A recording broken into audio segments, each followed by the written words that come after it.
내일은 늦습니다. 바로 지금 건강 365 영상 좋아요 눌러주세요. 사랑하는 가족에게 전하는 최고의 선물 건강 365 공유해 주시고 함께 해주세요.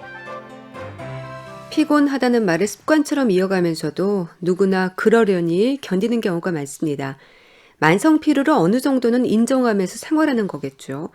하지만 반복되는 피로감을 방치해도 되는 걸까요? 연세대 강남 세브란스병원 가정의학과 동재준 교수 연결되어 있습니다. 안녕하세요. 안녕하세요. 교수님, 피곤하지 않은 날이 얼마나 있을까를 생각하면 저도 사실 자신이 없거든요. 이 피로감에 대해서는 불편하면서도 좀 너그러운 것 같은 느낌도 드는데 어떨까요? 네, 대표적으로 많이 피곤한 직업이라고 생각하는 게 저희 이제 의사나 네. 혹은 뭐 전문직, 방송 이런 직종들이 있는 것 같습니다. 그래서 피로를 받아들이는 데는 개인 간에도 이렇게 차이가 있고 또 문화적인 차이도 있어서 우리가 생각하는 뭐 유럽의 국가들 중에는 낮잠 자는 게 당연한 문화인 나라들도 있고 네.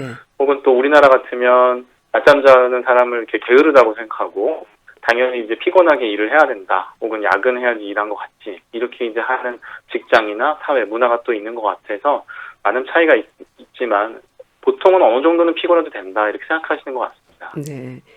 주변에 증상을 얘기해도 대수롭지 않게 여기는 경우가 참 많거든요. 그런데 피로, 만성 피로 증후군 불리는 이름도 참 많은 것 같습니다. 이걸 모두 다르게 이해를 해야 되는 건가요?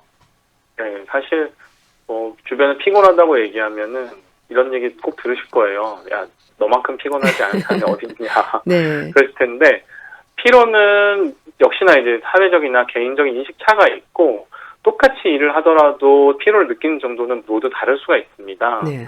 그래서 쉽게 말하기는 어려운데 피로라고 흔히 얘기하면은 일이나 활동을 한 이후에 탈진된 느낌 혹은 기운이 없고 지속적인 노력이나 집중할 수 없는 상태 뭐 심한 경우는 이제 일상을 할 수 없을 정도로 기운이 없는 상태로 보통 정의를 하고요. 네. 만성 피로라고 하면은 이게 이제 6개월 이상 지속되는 경우 굉장히 힘드시겠죠. 그리고 만성 피로 증후군이라고 하면은 또 이 중에 더 심한 경우 혹은 이제 기억력이 떨어질 정도의 심한 증상을 호소하시는 경우 보통 얘기하는데요. 네. 만성 피로를 호소하는 경우는 1차 진료 의사 방문하는 경우에 1에서 2% 혹은 미국 같은 경우에는 8%까지가 이런 만성 피로를 호소하고 환자들 중에는 실제 그 중에 한 15% 정도만 만성 피로 증후군에 해당한다 이렇게 이제 보고를 하고 있습니다. 네. 그럼 만성 피로 증후군의 정확한 진단 기준은 뭔가요? 이게 좀 진단 기준이 좀 애매하게 들리실 수는 있습니다. 네.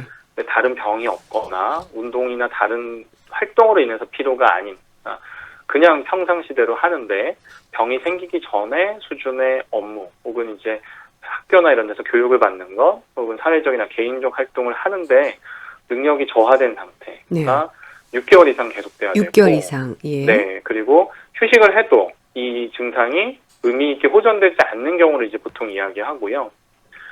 또 두 번째로는 일반적으로 문제가 없는 수준의 그러니까 평상시 하는 간단한 조깅이나 달리기 정도만 하더라도 매우 힘들다. 혹은 평상시 하는 일, 단순한 스트레스만 이제 노출이 돼도 무기력감이나 탈진이 나타나고 자고 일어나도 이게 전혀 개운치가 않는 경우를 이제 얘기하고요. 네. 여기 더해서 이제 기억력, 집중력이 떨어져서 일을 하기 힘들다. 혹은 서 있는 것조차도 힘들어서 15분 이상 혹은 20분 이상 서 있으면 바로 누워야 된다. 이런 경우는 이제 보통 만성 피로 증후군을 진단을 하고 있습니다. 네. 근데 피로감에 일상이 힘든데도 불구하고요. 검사를 하면 이상이 없는 경우도 많지 않나요? 그래서 꾀병으로 또 사람들이 생각을 하게 되는데 진단이 쉽지 않은가 봐요.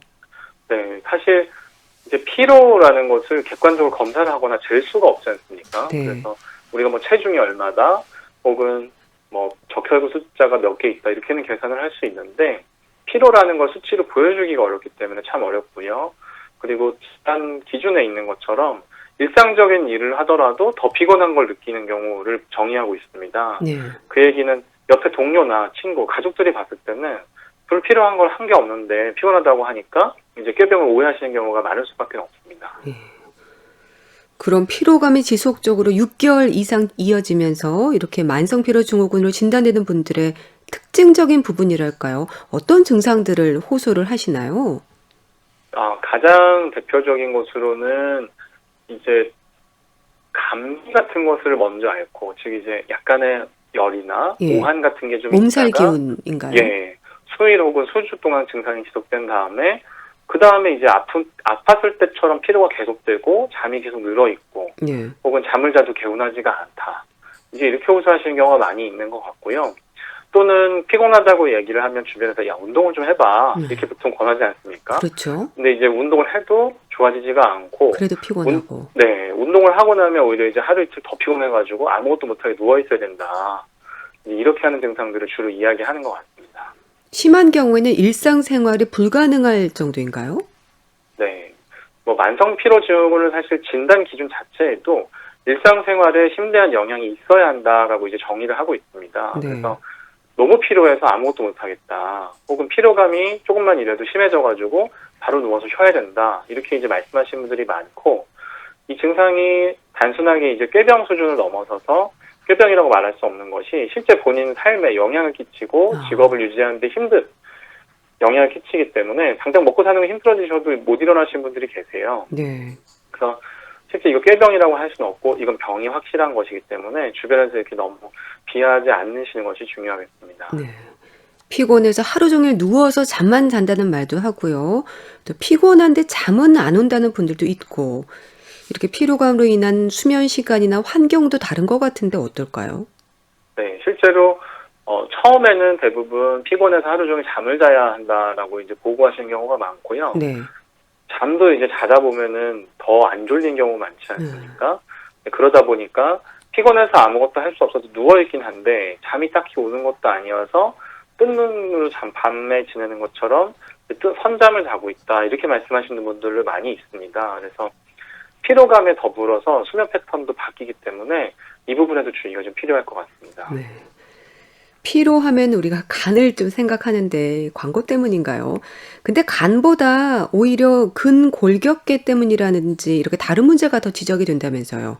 네, 사실 이제 간은 흔히 이제 침묵의 장기라고 이야기를 합니다. 예. 그래서 간 기능이 한 절반 정도 이를 때까지도 별다른 증상이 없는 경우가 많기 때문에 간 질환들은 대부분 진단이 좀 늦게 되고 중증이 되어서야 알게 돼서 보통 우리가 간은 침묵의 장기라고 이야기를 하고요. 네.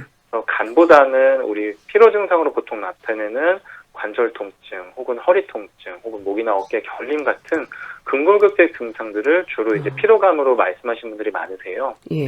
그러다 보니까 저희가 이제 디스크나 혹은 근육의 뭉침, 결림, 혹은 관절의 이상 등을 피로감으로 이제 호소하시는 경우가 많아서 똑같이 필요하다고 말씀하시지만 증상을 잘 이제 설명을 해서 저희가 의사들이 들어보면서 이게 어떤 문제인지 확인을 해줘야 되는 문제가 있습니다. 그럼 만성 피로 증후군을 방치할 경우에 전신 건강에 영향을 미친다는 얘기도 있던데요. 그렇습니까?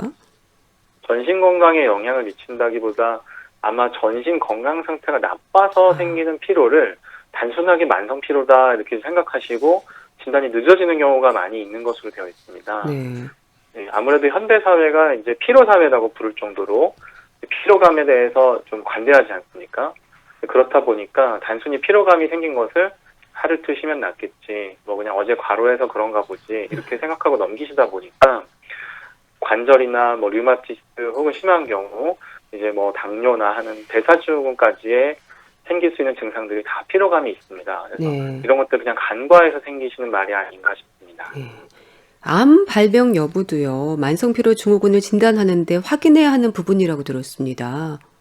네, 실제로 암을 진단받으시는 분들 중에 뭐 많이 보고하면 20-30%까지 보고되는 증상이 피로감입니다. 네. 네, 다른 증상이 없이 그냥 수개월 전부터 피곤해요 하고 방문하셔서 검사를 해봤을 때 실제로 만성 피로증후군이 아니고 암인 경우가 네, 제법 되시고요.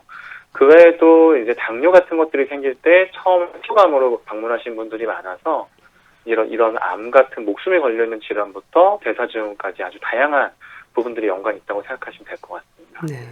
그러니까 이런 피로가 오래 지속된다면 한번 점검을 해봐야겠네요. 네, 실제로 뇌기능, 그러니까 뇌혈관이 막혔다거나 혹은 뇌졸중 이후에도 증상이 미약하게 오는 경우에 조금만 움직여도 피곤합니다 하시는 경우도 있어서 이런 부분들까지 다 심도 있게 고려를 해봐야 될 것 같습니다. 호르몬의 문제나 자율신경, 또 뇌에도 변화가 생긴다는 말도 들었거든요. 이렇게 피로가 오래대로 피로가 오래되고 심할수록 뇌 기능이 떨어진다는 건 맞는 얘기인가요? 이게 선우는 잘 모르겠습니다. 예. 그러나 이제 갑상선 호르몬이나 부신피지 호르몬이 너무 많거나 너무 적을 때 이렇게 이제 피로감이 다시 또 올 수 있는데요. 이런 경우는 뇌에 이제 영향을 끼칠 수 있겠고요. 또 한 가지 우리 뇌 기능이 떨어지면서 우리 신체에 대한 조절 능력이 떨어져서 피로감을 느끼시는 경우도 있습니다. 네. 그래서 어떤 것이 먼저인지는 잘 어렵지만 피로가 또 뇌 기능과 밀접한 연관관계가 있는 것까지는 이제 밝혀져 있습니다. 예. 그럼 갑상선 호르몬이나 부신피질 호르몬과 피로 이렇게 연관이 되어 있는 경우도 흔한가요? 네. 갑상선 호르몬 같은 경우는 흔히 우리가 갑상선 항진증이 있을 때는 뭐 가슴이 두근거리거나 식욕이 돌거나 살이 빠진다 하는 증상이 있을 수 있는데요. 네. 갑상선 항진증의 경우에도 한겨울에도 춥지가 않아서 이제 막 옷을 얇게 입고 있거나 반팔 입고 다니시거나 그러실 수 있는데 네. 이 경우에도 피로감을 느끼실 수 있고요. 또 갑상선 기능이 저하되어 있을 때 남보다 추위를 많이 느끼면서 기력이 없는 느낌을 가지기 때문에 또 피로가 연관돼 있을 수가 있습니다. 네. 마찬가지로 부신피질 호르몬, 주로 우리가 코티졸이라고 부르는 스트레스 호르몬을 많이 이야기하는데요. 아침에 깨어날 때 우리 몸에 상쾌한 느낌 혹은 개운한 느낌을 주는 대표적인 호르몬이 이 부신피질 호르몬이 되는데 이 양이 떨어져 있을 때는 아침에 개운한 느낌이 줄어든다거나 이 양이 너무 하루 종일 높게 유지될 때는 또 한거 없이 피곤하다거나 이런 피로감과 연관이 있을 수가 있겠습니다. 그러니까 호르몬과 영향이 있군요. 네. 그 피로와 관련해서 자율신경의 균형을 들여다봐야 하는 건 왜 그런 건가요, 그럼? 아무래도 이거 주로 봄, 가을 혹은 이제 환절기에 피로감을 호소하시는 경우에 자율신경계가 특별히 또 영향이 있는 경우가 많으시고 약제들 중에 자율신경계 균형을 깨뜨려서 피로감을 유발할 수 있는 약제들이 있습니다. 먹는 약이요?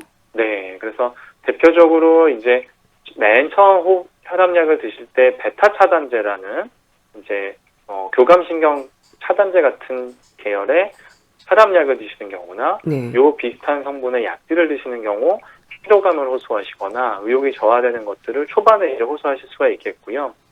환절기에는 또 거꾸로 일교차가 크기 때문에 우리 몸이 여기에 맞춰서 자율신경이 자꾸 추울 때 적응하고 더울 때 적응하는 식으로 아침 저녁으로 혹은 낮으로 아침으로 바뀌어서 적응해야 되는 문제가 있습니다. 네. 이 자율신경의 적응 과정에 연관돼서 우리 몸이 아무래도 일을 많이 하기 때문에 피로감을 심하게 느낄 수 있어서 요 자율신경계와 피로감의 연관관계는 잘 밝혀져 있는 편이고요. 네.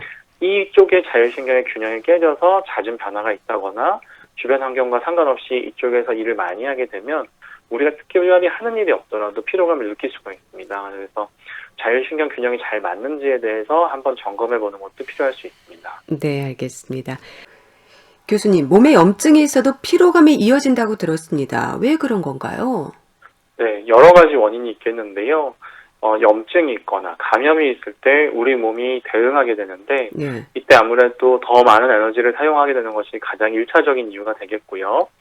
염증이 있게 되면 혈관을 통한 산소나 영양분의 공급에 있어서 영향을 받을 수가 있습니다. 네. 그래서 똑같이 쉬더라도 덜 회복되는 일이 생겨날 수 있어서 아무래도 염증이 있게 되면 더 피로하게 되고요. 또 한 가지 이제 관절이나 혹은 팔다리 이런 곳에 통증이 더 느껴질 수 있어서 네. 피로한 느낌을 더 쉽게 느끼실 수 있게 되겠습니다. 그렇게 다양한 이유들로 만성피로 증후군의 위험이 있다면요. 치료는 그 원인에 따라서 좀 달라지겠네요. 네, 사실 가장 간단한 것이 감염이라고 할 수 있겠는데 네. 또 가장 낫기 어려운 것도 감염일 수가 있습니다. 감염이요? 네, 그래서 대부분 바이러스성 감염을 이제 많이 이야기하고 심한 경우는 바이러스에 의한 골수 감염도 원인이 될 수 있다 이제 이렇게 이야기를 하는데 네. 낫고 나서 완전히 회복되는 분들도 있는 경우 반면에 낫고 났는데도 영구적인 변화를 일으켜서 계속 지속적으로 골수 기능이 저하된다거나 에너지가 저하된 상태를 나타내는 분들이 계셔서 다를 수가 있겠고요. 의외로 갑상선 기능 같은 이상이 발견된다면 이 부분들은 호흡 호르몬을 보충해주거나 항진증을 치료하거나 해서 조금 더 쉽게 관리가 될 수 있겠습니다. 네. 그럼 만성피로 증후군 환자들에게도 운동은 필요한 부분일까요? 네, 사실 많은 경우에 원인이 밝혀지지 않기 때문에 하실 수 있는 것들이 운동이나 영양 공급 그리고 잘 잠을 잘 수 있도록 수면 위생을 챙겨주는 부분들이 되겠는데요. 네. 처음에 운동 말씀드리면 운동 조금만 해도 하루 이틀 알아 놓아야 되는데 어떻게 합니까 말씀하시는데도 간단한 걷기 수준에서부터 조금씩 천천히 수준을 올려가시면 네. 이제는 달리기를 20분 할 수 있도록 이렇게 보고하신 분들도 있을 정도로 시간은 오래 걸리지만 효과는 확실한 것이 운동인 것 같습니다. 그러니까 운동도 적응을 하면서 좀 강도를 서서히 높여가면 좋겠네요. 네, 그래서 처음에는 당장 음식물 쓰레기 버리고 오셔도 너무 지치셨던 분들도 음식물 쓰레기 버리러 가는 거리를 좀 줄여서 가깝게 다녀오신 다음에 반복해서 왔다 갔다 하고 적당히 쉬어주면서 강도를 올리면 달리기까지도 할 수 있을 정도로 천천히 올려주면 효과가 큰 것으로 되어 있습니다. 네. 커피라든지 음료처럼 마시는 피로회복제, 또 비타민과 같은 영양제로 해결하는 분들도 많으시거든요. 이런 것들이 도움이 좀 될까요? 일시적으로는 효과가 있을 수 있습니다. 네. 그러나 피로를 해결하는 것은 가장 좋은 것은 진짜 자거나 혹은 본인의 삶의 스타일을 바꿔줘야 되기 때문에 커피나 피로회복제 같은 일시적인 효과를 장기적으로 계속 누릴 수는 없습니다. 네. 그래서 단번, 한 번, 두 번 혹은 하루 이틀 몇 시간 정도는 효과가 있을 수 있는데 그 다음에는 다시 이 피로가 몰려오기 때문에 장기적으로 도움이 되기 위해서는 이런 것들에 대한 의존은 줄여주시는 것이 오히려 더 도움이 되겠습니다. 네. 또 요즘 많은 분들이 관심을 보이십니다. 그 장내 환경, 유산균이 피로를 줄여준다는 말도 하는데 이런 것들이 도움이 될까요, 또? 저를 비롯해서 많은 의사들이 사실 관심을 가지고 있고 네. 많은 기대를 하고 있는 영역입니다. 그래서 장내 환경 혹은 장내 미생물이 건강할수록 피로감도 더 줄어든다라고 이제 주장하는 의사들이 점점 늘어나고 있는데요. 아직은 확실한 근거가 있지는 않습니다. 다만 이제 기대를 할 수 있을 정도로 유산균이나 이런 건강한 식단을 했을 때 장내 미생물이 좋아짐에 따라서 피로감도 좋아진다. 이런 연구들이 많이 늘어나고 있습니다. 그래서 기대는 해볼 수 있지만 이거 자체가 치료로 되지는 아직은 멀다 생각해 주시면 될 것 같습니다. 네. 이 피로감을 당연하는 걸로 여기는 분들이 많은데요. 자, 이런 경우에는 만성피로 증후군에 대한 검사를 좀 받아볼 필요가 있다. 조언을 해주신다면은요? 네. 보통 피로하시면 내가 오늘 일을 열심히 했구나 혹은 공부를 제대로 했구나 할 정도로 이제 보람을 느끼는 분들도 있을 정도로 피로감이 당연하고 어떻게 생각하면 좀 훈장 같은 면이 있습니다. 네. 그러나 이것은 일을 더 잘하고 더 훌륭한 사람이 되기 위해서 필요한 건 당연한데 필요한 것 때문에 다음날 일하는데 지장이 있다거나 혹은 이것이 6개월 이상 지속이 될 때는 꼭 의사나 의료인의 도움을 받아서 실제 이게 병이 아닌지 검사해보는 것이 중요할 것 같습니다.